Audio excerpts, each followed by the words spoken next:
കൊടും വേനലാണ് വരുന്നത്. ഇങ്ങനെ പക്ഷികളൊക്കെ ഇപ്പോൾ നമ്മളതിലൊക്കെ വെള്ളം കിട്ടാതെ വലയുന്നുണ്ടാവും വേനലായിട്ട്. അപ്പോൾ പാത്രം മൂറി കുറച്ച് വെള്ളം അവിടെ കിടക്കുന്നുണ്ടായിരുന്നു.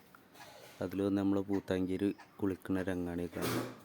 വലിയൊരു പാത്രത്തിൽ വെള്ളം വെച്ചെടുത്തിട്ടുണ്ട്. അതിലേക്ക് ഇറങ്ങാൻ പേടിയാണ് തോന്നുന്നുണ്ട്.